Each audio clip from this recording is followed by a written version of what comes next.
Hello everyone, Railgan here, and today I want to talk to you guys about something very important. Today we're going to talk about scouting, mind games, and the information warfare aspect of Starcraft 2. Starcraft 2 is of course a game of limited information, meaning if you check my vision right now, I'm not able to see anything that my opponent is doing. I don't know if he's sending an SCV across the map, which he is of course not doing right now. But a huge part of StarCraft 2 is to hide information from your opponent and to figure out what exactly your opponent is doing. The information or the game that I'm presenting to you guys today is not only about Zerg versus Terran, but also about all the other matchups. And also not only about Zerg, but it's like a general aspect of StarCraft 2. So this is a game that I played on my stream. Links in this description below, by the way, guys. I stream 4 to 5 days a week, usually in the evening hours of Europe, if you want to check it out. And in this game, I went for a free roach opener, meaning pool, hatch, gas, and then I eventually built a roach farm right now. I built the roach farm a little bit late. So if you're looking at the current part of the game, what does my opponent see? Well, he sees actually literally everything but where my overlords are.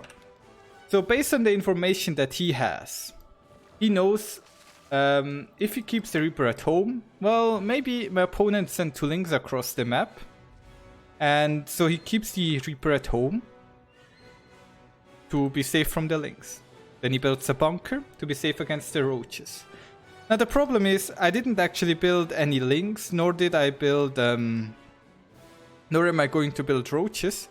And the problem the reason why he thinks it could be links is because he didn't properly check my drone count. He did see the early pool, but he did not bother to check that I have 16 drones on the minerals, 3 drones into the gas, so I was not able to have the additional larva to send 2 links across the map. So he did not need to keep the Reaper at home because, well, he was already safe, but he didn't know that, right? But it's the little things you're going to see. So right now he's sending the Reaper to scout. Reaper dies, he sees the lair is morphing, and he sees the roach farm is done. So he can now kind of deduce, well, I'm not going to be early game roach all in because my opponent is building a lair. But I have to be scared of a bigger roach push that might happen later because my opponent was droning very greedily. Now what happens here? My one roach is killing his SCV, so he's like, okay, so my opponent did now started building roaches. Now I need to be ready for a push. I only know that he built 1 roach, but I'm not certain if he built 6 more roaches because my Reaper died. I don't know if the lair is fake, maybe he started the lair, immediately cancelled it and is now pressing the roach button. All I have at home is 3 marines, and now if we're checking this from his point of view, very important right here, let's look at this from his point of view quickly.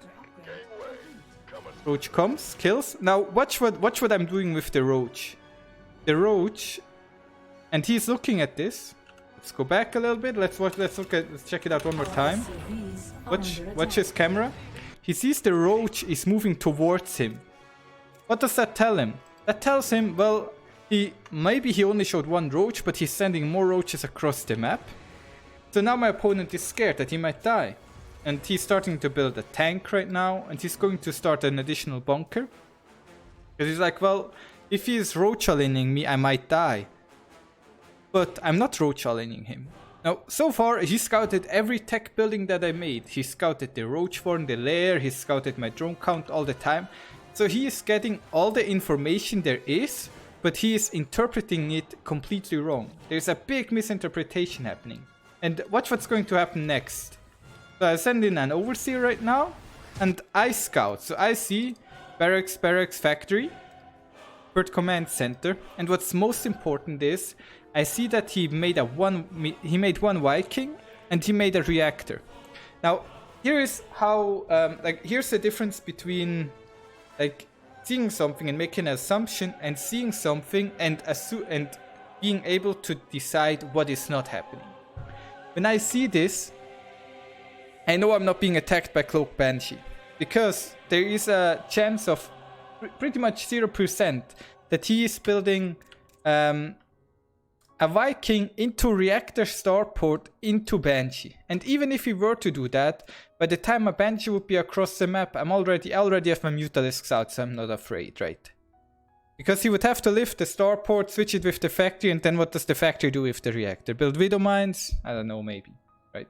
I also know that he has 2 barracks, so I can deduce that it's bioplay, because it wouldn't make sense to have this setup and then going into mech. So this tells me I do not need to be scared of him attacking me until this reactor is done, because if he moves out with any unit right now, before this reactor is done and before his medivacs are out, which will be in about a minute or so, he is not going to be able to save the units, because without medivac pickup the units die if I have counter units, so he's going to stay defensive. What do? I'm morphing a couple Ravages right now. And then pushing out across the map. But what's going to happen next? Wait for it. I'm putting pressure on him. Right? Just some little Ravager pressure here. He's like, shit, am I being Ravager all in? Well, not really, but was some nice pressure. And here's what happens. He scans. Once again, he scans and he sees literally every tech building that I have. He now sees the Spire. Now, from his point of view, he sees a Spire and he's like, well, if I see a Spire, I need to be scared of Mutalisks, right? So what happens? 1 turret, 2 turrets, 3 turrets, 4 turrets. And there's gonna be turret 5 here and turret 6 here, I think. And what am I building? No Mutalisk at all. I'm building Corruptors. So he is investing. At each turret is, I think, 125 minerals. So he's investing roughly 700 minerals into turrets that do nothing, because I'm not building any Mutalisks. And he also has the Widow Mine and the Viking in a defensive position against the Mutalisks. But what's actually happening... What is actually happening, if I go back a little bit, as I said, like, he's not gonna move out before he has the medivacs, but now he has the medivacs out. So now he feels comfortable moving out. Going for the good old double drop, and you can tell, like, the map, it's completely mine. This is the first time he moves across the map. Like, he moves across the map, it's like, shit, dude, I've like creep is about to reach my 3rd base when I take it. My Zerg opponent is already on 4 bases. I'm already on 76 workers, and we can also see it down here. I have 1-1 done, plus 2 caraplays, melee on the way, link speed done, hive on the way. And this guy is barely moving out. Let me check. Did I kill the medivac? I'm not sure, did I? Maybe he moved it back home. I think he moved it back home. Yeah, it's cleaned up down there. Get there, we kill the medivac up there. And now he is completely shut down, right? He has 3 medivacs left. This is his entire army. I control the entire map because my opponent tried to play it safe. My opponent scouted, and instead of trying to find a loophole in my defense, he's like, okay, I'm gonna defend against this. Okay, my opponent builds a Spire, so I better build 6 missile turrets instead of building 4 more racks early on, or 3 more racks, but I'm not quite sure about turn timings. I'm gonna delay my 4th base. I'm gonna use my Viking and my Widow Mine defensively instead of trying to clear Overlords. Like, he's playing the defenders. And if you play the defender in Starcraft 2, you're always in a bad spot, because I'm playing as greedy as I possibly can, while he is trying to play as defensive as he possibly can. So once again, and this base is getting really hard to defend, right? Like, the creep has almost reached this space. Ultralisk Cavern is on the way. I'm basically controlling everything, right? Like, I'm just going in here, I'm cleaning things up, and there isn't really anything he can do anymore. At this point in the game, it's already mostly over. I abducted his wait. I did I already use abducts? I abducted 2 Marines there instead of landing the blinding cloud. It was was quite something. As you can tell, I'm a Grandmaster League level player, so I make mistakes like that. So, but yeah, you can tell I clean things up. My Corruptors, the reason why I built the Corruptors, by the way, is the Corruptor shut down drops really hard. And I felt like he was gonna try to drop me. Just kind of a feeling. And because I built the Spire anyways, and I knew I didn't really plan to go Mutas to begin with. Because once I saw like the Widowmine and the Viking, I was like, you know what, probably better to just go for some Corruptors. And yeah, I mean, I don't know. Like, what can I say? This game is pretty much over. But how did we get to this position? What is important is, it's not hard to win a game once you get in this position. And my opponent, the opponent that I'm playing against isn't bad either. It's a Grandmaster Terran, right? We're not playing against some noob here. But he tried to play it safe. He got mind gamed. Look, he has mechanics, right? He's spending his money well. He also doesn't really have income left. Did some drops on my side of the map, but by now it's too late, right? Let's just quickly watch the end of this game. If you enjoyed the game, feel free to give the video a like. I'm also very happy if you guys subscribe.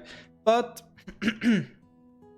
what's most important in this game is, this game showed us that if your opponent is playing you in the information warfare that is Starcraft, sometimes it's better to be aggressive and check for loopholes than to stay at home, defensive, defense after defense.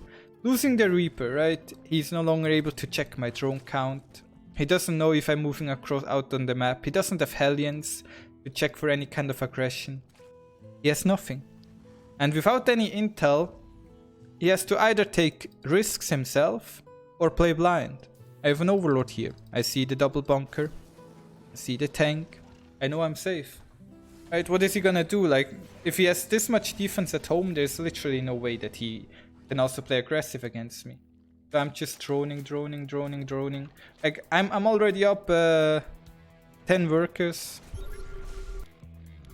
61, going for 66, I think. I have my upgrades. I played a tech opener, and at the same time I'm also playing really economic, because I built no defense. If this army moved out across the map, I would have died. I mean, I would have built roaches instead of drones, okay? Like, I wouldn't have died, but I couldn't have played it so greedy.